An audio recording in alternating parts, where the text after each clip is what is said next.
사랑의 아버지 하나님, 연말 기도주일의 시간을 허락하여 주셔서 감사합니다. 여전히 질병과 안타까운 사고가 가득한 세상에서 아낌없이 구원의 선물을 주시는 예수님이 계심을 인하여 또한 감사드립니다. 올 한 해의 모든 죄된 생각을 주님 앞에 내려놓고 무릎 꿇고 회개하는 기도주일의 시간이 될 수 있도록 축복하여 주시옵소서. 오늘은 이정환 목사님께서 구원의 투구라는 주제로 말씀 주시겠습니다. 목사님의 입술을 주관하여 주시고 듣는 모든 분들의 심령을 어루만져 주시옵소서. 이 모든 말씀을 예수님의 이름으로 기도드리옵나이다. 아멘.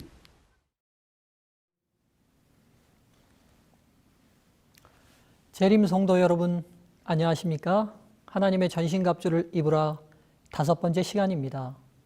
먼저 하나님의 말씀 에베소서 6장 10절부터 18절의 말씀을 봉독하겠습니다. 끝으로 너희가 주 안에서와 그 힘의 능력으로 강건하여지고 마귀의 관계를 능히 대적하기 위하여 하나님의 전신갑주를 입으라. 우리의 씨름은 혈과 육을 상대하는 것이 아니요 통치자들과 권세들과 이 어둠의 세상 주관자들과 하늘에 있는 악의 영들을 상대함이라. 그러므로 하나님의 전신갑주를 취하라.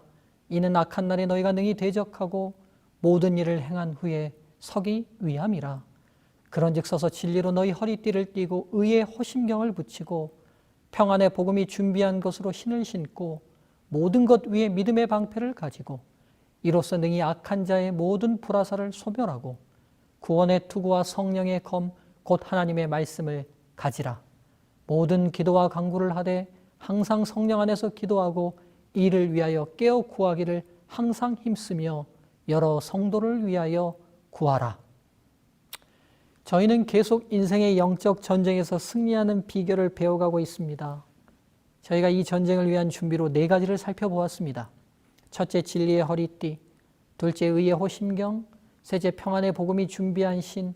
넷째, 믿음의 방패. 이렇게 지난 시간까지 살펴보았는데요. 오늘 이 시간에는 하나님의 전신갑주 5번째로 구원의 투구에 대해 말씀을 나누겠습니다. 하나님의 군인의 5번째 무장은 구원의 투구입니다. 로마군이 사용했던 투구에 대해 한 책은 이렇게 소개합니다. 로마군의 투구. 로마인들은 고대 사회에서 가장 뛰어난 투구를 제작했다.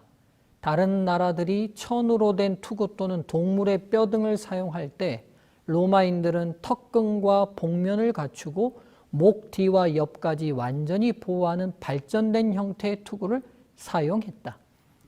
사람의 모든 능력을 통제하고 관장하는 머리를 보호하기 위해 로마 군인들은 강력한 투구를 써서 전투 중에 머리를 보호했습니다. 성경은 영적 전쟁에 임하는 성도들도 이 전쟁을 수행해 감에 있어서 우리의 가장 중요한 신체 기관인 머리를 보호하기 위해 구원의 투구로 무장하라 권면하고 있습니다. 인간의 머리는 지성과 이성을 통해 모든 것을 판단하고 결정하고 실천하는 가장 중요한 기관 중에 하나입니다. 우리의 모든 것을 결정하는 머리를 구원의 투구로 보호하라는 것은 과연 어떤 의미일까요?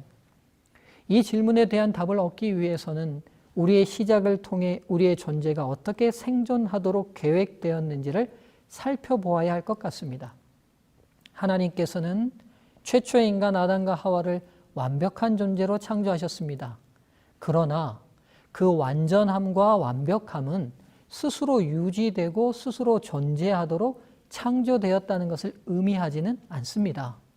인간이 생존하기 위해 꼭 필요한 모든 것들, 물, 공기, 식물 등등을 살펴볼 때 창조주이신 하나님께서 공급해 주시고 그 공급된 것들을 의존할 때만 생존이 가능하도록 창조되었습니다. 나아가 아담, 그의 행복의 가장 중요한 사랑의 대상인 하와도 하나님께서 준비해 주신 존재였습니다. 즉 인간의 완전함과 완벽함은 창조주 아버지의 사랑에 의존하고 의지할 때만 유지되도록 창조되었습니다.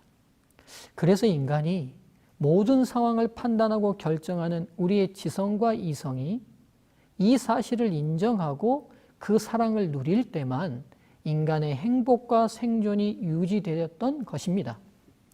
그런데 사탄이 하와를 범죄로 유혹할 때의 그의 말을 상기해 보시죠.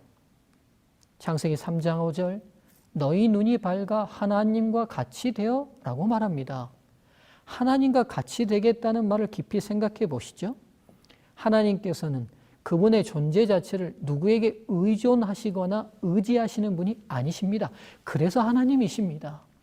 그런데 사탄의 유혹은 사람인 하와가 하나님께 의존하고 의지하는 삶을 청산하라고 유도합니다.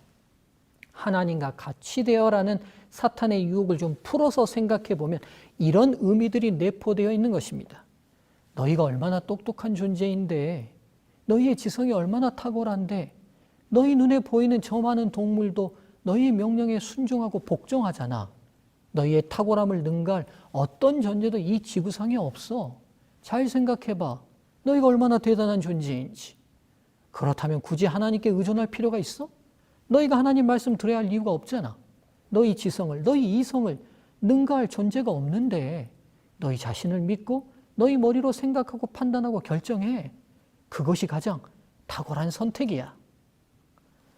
사람 자체는 하나님의 사랑 안에서 그분을 창조주로 예배하고 아버지로 사랑하며 그분이 주시는 모든 것이 은혜임을 깨닫고 받아들일 때, 즉 우리의 판단을 주관하는 머리가 이 사실을 온전히 인정하고 수용하는 사고로 본질적으로 가동될 때 우리의 행복과 생명은 안전할 수 있었던 것입니다. 이 근본적이고 객관적인 사고의 보호막이 깨어지고 우리의 판단력이 하나님의 사랑 안에 의존하고 의지되어 있다는 사실을 거부하고 스스로 하나님의 존재 없이 자신이 자신의 하나님이 되어 모든 판단을 주관하려는 생각으로 변질되었을 때 죄가 시작되고 인간의 죽음과 불행의 문이 열리게 되었습니다. 인류 최초의 조상을 이렇게 공격하여 승리한 사탄의 공격은 이 시대 저희들에게 더욱 강력한 공격을 감행합니다. 우리의 지성과 이성의 기관인 머리에서 하나님을 절대적으로 의존하려는 구원의 투구를 벗겨내기만 한다면 사탄은 승리할 수 있기 때문입니다.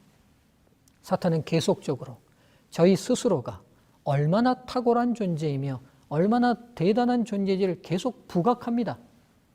아무것도 없는 집에서 태어나 맨손으로 맨몸으로 너 머리 하나 믿고 성공하지 않았는가? 너 정말 대단해. 당신을 믿어라. 너 그렇게 공부해서 성공한 거 아닌가? 정말 대단하다. 그때 그렇게 분석하고 선택해서 너 사업 성공한 거잖아. 정말 장하다. 너의 지성으로, 너의 이성으로, 너의 의지로 여기까지 이렇게 왔는데 누구를 의지하고 누구에게 의존한단 말이야? 세상에서 믿을 사람 아무도 없어. 바로 너 자신만 믿어. 이렇게 해서 객관적으로 우리가 의존하지 않으면 생존 자체도 불가능한 존재라는 사실 자체를 부인하게 합니다. 즉, 근본적으로 하나님의 사랑으로 공급하시는 생존 환경에 의존하지 않으면 살 수 없는 존재이며 나아가 죽음과 죄의 문제에서도 구원함이 필요한 존재라는 사실을 우리의 모든 사고 판단의 기초에서 제거해 버리려 합니다. 객관적으로 생각해 보시죠. 저희는 물속에서 10분도 살 수 없는 존재입니다. 몇천 미터 높은 산에 올라가서 산소가 조금만 부족해도 살 수 없는 존재입니다. 기온이 영하로 조금만 내려가 몇 시간만 그대로 추위에 노출되면 생명을 잃습니다. 기온이 40도 이상 올라가면 곧 더위로 생존이 불가능합니다. 우리의 신체 기관 어느 것 하나, 즉 머리카락 하나조차도 우리가 스스로 자라게 할 능력이 없습니다. 이런 인간의 불완전함을 열거하라면 얼마나 많은지 모릅니다. 생명 유지를 위해 상황과 조건이 조금만 틀어져도 살 수 없는 연약한 존재입니다. 나아가 필경 죽어 없어집니다. 저희는 절대적으로 구원이 필요한 존재입니다. 이 사실을 사고와 판단력의 기본 전제로 삼고 지성과 이성을 활용해야 합니다. 우리의 창조주 아버지가 우리에게 절대적으로 필요한 존재시라는 사실을 인정하고 그분이 주신 구원이 없이는 우리의 삶은 무미하다는 진리로 우리의 지성과 이성이 무장되어야 합니다. 이것이 바로 구원의 투구를 쓴다는 의미입니다. 이런 구원의 투구로 무장되지 않았던 시대의 기록을 모아놓은 성경책이 바로 사사기입니다. 사사기는 하나님께서 안내하신 말씀을 무시합니다. 자신의 지성과 이성을 믿고 자신의 뜻대로 판단합니다. 그리고 그 판단과 이성을 의지하여 주변 민족들의 우상 숭배를 따라합니다.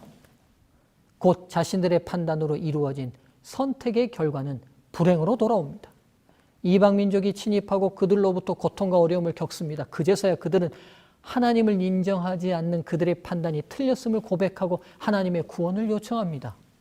하나님께서 그들을 구원하시고자 사사를 보내셔서 구원하십니다. 그러나 곧 얼마 가지 않아 다시 그들은 쓰고 있던 구원의 투구를 벗어버리고 자신들의 지성과 이성만을 믿고 또 우상 숭배를 따릅니다. 또다시 불행이 닥칩니다. 또다시 하나님의 구원을 요청합니다. 또다시 하나님께서 구원하십니다. 그러나 또다시 자신들의 지성과 이성만을 믿고 우상 숭배를 합니다. 이렇게 반복적인 삶을 300년을 지속합니다. 그래서 이런 시대를 살았던 이스라엘을 사사기의 영감은 이렇게 분석합니다. 사사기 17장 6절, 그때 이스라엘의 왕이 없었으므로 사람마다 자기 소견에 옳은 대로 행하였더라. 사사기 21장 25절, 그때 이스라엘의 왕이 없으므로 사람이 각기 자기의 소견에 옳은 대로 행하였더라. 이 사사기의 평가를 오늘의 말씀에 비추어 의역해 보면 구원의 투구를 벗어버리고 자신의 지성과 이성만 믿었더라 라고 번역할 수 있을 것 같습니다. 저는 오늘 말씀에 비추어서 사사기를 이렇게 한마디로 표현하고 싶습니다. 구원의 투구를 썼다 벗었다를 반복한 시대. 전쟁에 나선 군인들은 결코 전쟁 중에는 투구를 벗어서는 안 됩니다.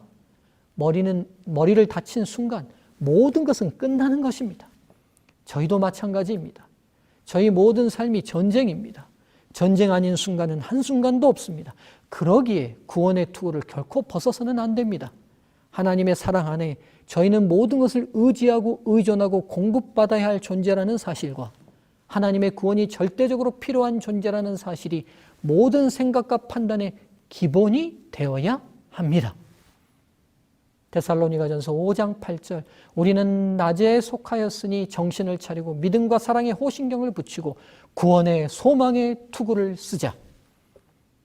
진정한 지혜를 얻길 소망하는 지혜서 잠언에서는 미련한 자와 교제를 강력히 조심하도록 권면합니다. 잠언 17장 12절, 차라리 새끼 빼앗긴 암곰을 만날지언정 미련한 일을 행하는 미련한 자를 만나지 말 것이니라. 그러나 미련한 자보다 더욱 위험한 것이 있다고 말합니다.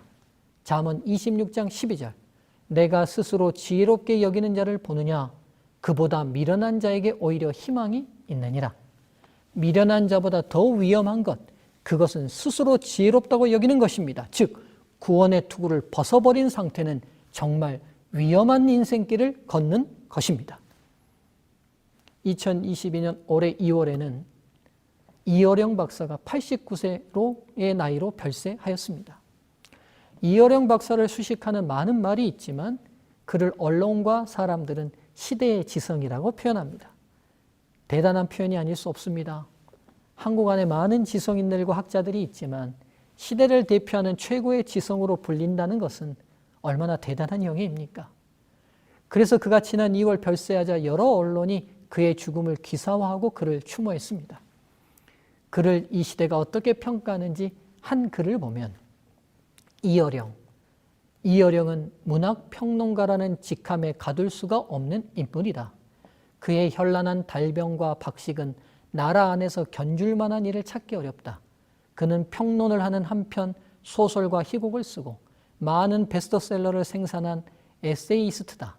1972년 문학사상을 창간해 한국 문학을 지탱하는 문학 잡지로 키워낸 인물도 그다. 그는 나라 안팎에 이름이 널리 알려진 대학 교수이고 한국 고전 문학의 연구자이며 1988년 서울 올림픽의 개폐회식을 세계적인 문화 이벤트로 만든 문화 기획자다. 정부의 문화부가 생겼을 때 초대 장관을 맡은 인물도 바로 그다.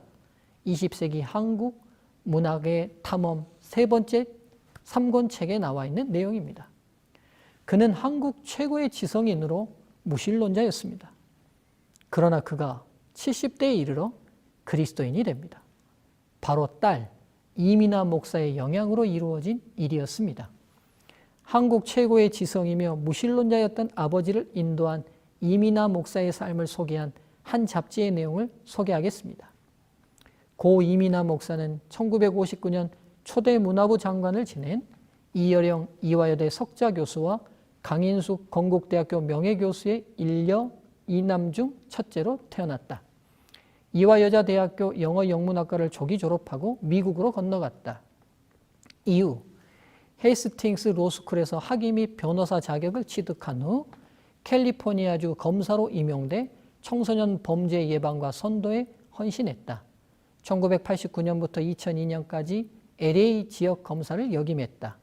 1992년 세례를 받은 후 2009년 정식으로 목사 안수를 받았다. 저서로는 땅끝의 아이들, 땅에서 하늘처럼이 있다. 고 이민아 목사는 참으로 시련 많은 삶을 살았다. 미국에서 검사, 변호사를 지냈으나 매일매일이 고난의 연속이었다. 아버지의 반대를 무릅쓰고 결혼한 김한길 전 국회의원과의 사이에서 첫째 아들 유진을 낳았지만 결혼 5년 만에 이혼의 아픔을 겪어야 했다. 그리고 재혼 후 2명의 아들과 딸을 낳았지만 둘째 아들이 자폐 진단을 받으면서 가슴 아픈 시간을 보냈다. 더구나 김한길 전 의원과의 사이에서 낳은 아들 유진이 26세의 젊은 나이에 세상을 떠난 후 그녀의 삶의 의미마저 잃었다. 건강하던 아들이 원인도 모르는 병에 걸려 의식을 잃은 뒤 19일 만에 숨을 거두는 모습을 지켜본 이민아 목사는 더 이상 살아갈 힘이 없었다. 신앙의 힘으로 가까스로 일어난 그녀에게 또 다른 시련이 남아 있었다. 3번의 갑상선 암 수술로 생사의 기로를 넘나들었고 실명의 위기에 처하기도 했다. 그런 그녀였지만 기자와 만날 당시만 해도 수술과 치료로 혹은 성령의 치료로 삶의 의미를 되찾고 건강한 삶을 살아가고 있다고 했다. 처절한 고난 속에서 하나님을 만난 이민아 목사는 하나님의 구원의 소망으로 완전히 새 힘을 얻었던 것입니다.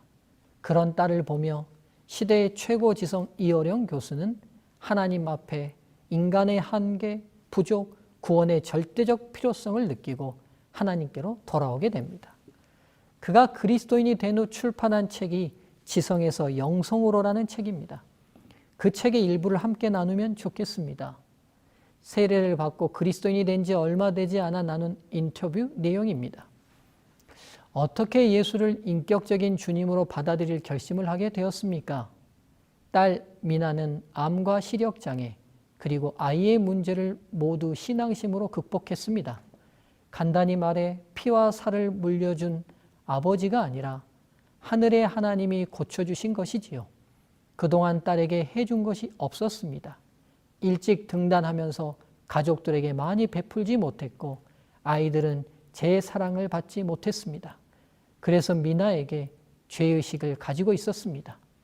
미나의 문병을 갖던 하와이의 작은 교회에서 저는 처음으로 기도했습니다. 하나님, 사랑하는 딸에게서 빛을 거두지 않으신다면 남은 삶을 주님의 자녀로 살겠나이다 라고요. 딸로 인해 하나님을 만나게 되었지만 그렇다고 기적 때문에 기독교를 받아들인 것은 아닙니다. 기적은 목적이 아닙니다. 지금 하나님께서 병을 고쳐주셔도 언젠가는 누구나 죽게 됩니다.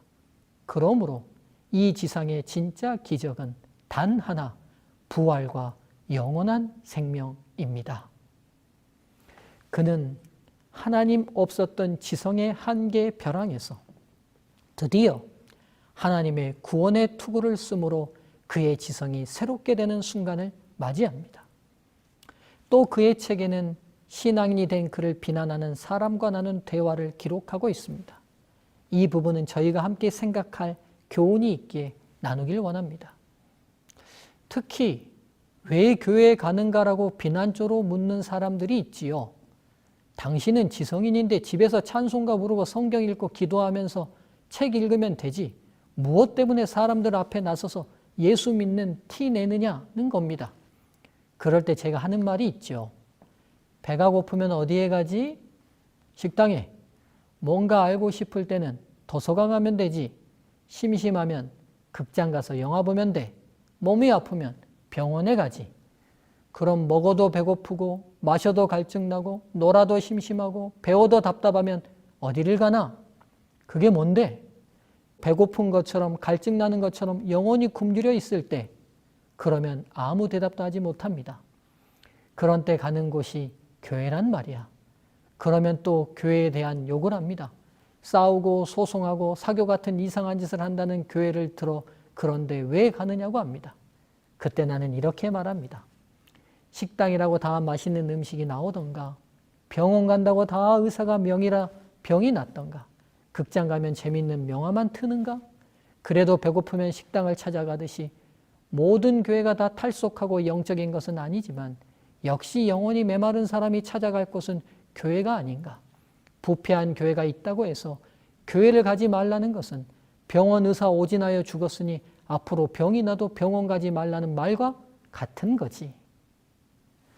지금 이어령 교수가 교회 가는 것을 비난하는 사람은 신앙 자체를 비난하고 있지는 않습니다. 당신보다 수준 낮은 사람들이 모인 교회에 나가 예배 드리면서 그리스도인이라고 티를 낼 필요까지는 없는 것 아니냐고 말합니다. 교회에서 함께하는 구성원들이 모두 신앙적이고 모두 선하고 모두 진실하지 않습니다. 그의 지성적 역량에 미치지 못하는 설교가의 설교를 들을 수 있고 그의 학벌과는 비교되지 않는 성도와 교제를 할 수도 있습니다. 그러나 그는 그런 것이 문제되지 않습니다. 그는 하나님의 사랑과 구원이 절대적으로 필요한 연약한 죄인일 뿐입니다. 재림 성도 여러분, 때론 성도가 날 실망스럽게 할 수 있습니다. 때론 교회가 날 낙심하게 할 수 있습니다. 때론 내 지성과 내 이성으로 납득되지 않고 내 감정으로 받아들일 수 없는 경우도 생길 수 있습니다. 그래서 때론 교회를 가야 할지 말아야 할지를 심각하게 고민하게 합니다. 예배를 드려야 할지 말아야 할지 망설이게 합니다.